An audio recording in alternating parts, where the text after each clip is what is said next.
My name is Leah Cypess, and I am the author of Future Me Saves the World and Ruins My Life, which is a book about a 10-year-old boy whose 39-year-old self keeps traveling back from the future to explain to him what he has to do in order to save the world. And I am going to read you chapter 1 of this book. Usually, this is how my family tries to wake me up in the morning. One beeping alarm clock, one music playing alarm clock, my older sister pounding on my door, my mom pulling my blanket off me and throwing it across the room, my younger brother making gross noises in my ear, my dad yelling at my brother. The problem is that none of the people I live with understand me. The only person who knows what it takes to get me out of bed is me. So whenever 39-year-old me comes from the future, he doesn't bother waiting for the alarm clocks. He leans right down next to me. He pushes my blanket away from my face, and he whispers a single sentence into my ear. That morning, the sentence was, "Today's substitute teacher is going to cancel the class trip to the zoo." "What?" I said, sitting up. "Why?" "Because she's evil," said my future self. Usually, when future me uses his time machine to visit me, he's wearing something weird. I call him he instead of calling us both me. It's less confusing that way. Also, he's nothing like me. That day, he was wearing a navy and white shirt with only one sleeve, neon green pants, and a pair of sparkling silver suspenders. "Why?" I demanded, staring at him. "We're not sure what makes people evil." "No, I mean, why are you wearing that?"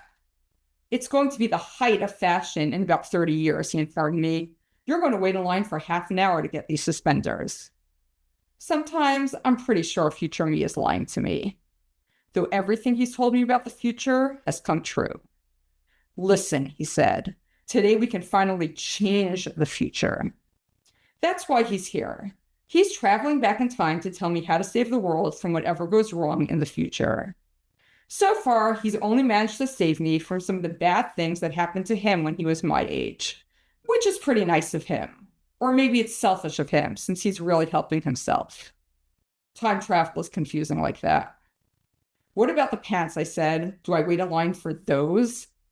"They come with the suspenders. Can't you tell?" He sighed. "Focus, Ethan. This is what all my visits to the past have been leading up to. And we only have 7 minutes left before Talia comes in. We need to talk about the substitute teacher." Talia is my older sister. Future me always talks about her as if he likes her. I guess in 29 years you can forget a lot, but I don't see how I'll ever forget the time she bit her own arm and told Mom I'd done it, and then Mom grounded me on the day of my best friend's birthday party, or the time she took the chocolate bar I had been saving for 2 months. "The substitute's name is Miss Evans," Future me continued. "He can always tell when I'm getting lost in thought. And she's important. In my time, she starts a war." "A war?" I said. "How?" "She becomes an evil dictator and decides that, you know what, it's complicated. I don't have time to explain. Also, it doesn't matter, because we can stop her from ever getting that powerful." Future me ran a hand through his hair. "If you change how today goes, we can stop the war before it ever begins. All you have to do is make sure she loves teaching so much that she sticks with it instead of quitting and becoming a dictator." "Right," I said. "You remember how wild the kids in my class get, right? Especially with a substitute teacher." I thought about my best friend, Brian. He once went to school the day after getting a tooth pulled just so he wouldn't miss out on the fun of a substitute teacher.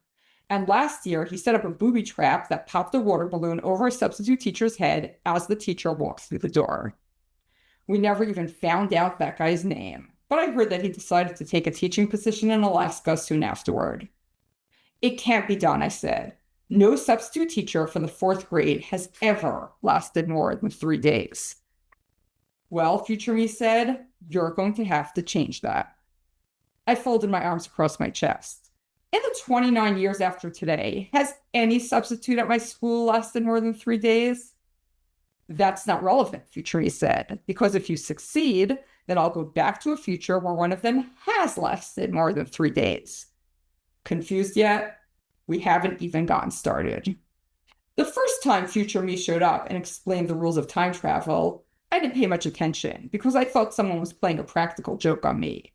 It took 5 accurate predictions for him to convince me that he was telling the truth. Maybe if I had paid attention back then, it would all make more sense now. Probably not, though. The basic explanation goes something like this. You can change the future, but only sometimes, and sometimes I'll remember the original past, and sometimes I won't, depending on how big the change was, and also depending on quantum blah that is too complicated for you to understand. Pretty convenient for him that I'm in 4th grade and haven't even learned physics yet. Someone knocked on my door. "Ethan," Talia shouted, "are Greg's shoes in your room?" Future me groaned. "I have to go. Just act normal. I'll find you again soon." He leaned forward and grabbed my arm. "But you must do this, Ethan. This is way more important than keeping you from slipping on stage or making sure you don't break your mother's tablet. The fate of the world depends on us." He hesitated, then said in a somewhat despairing tone of voice, "Well, on you." And he vanished. I hope you enjoyed this chapter. Thank you so much for listening. And if you like it, I hope you enjoy the rest of the book too.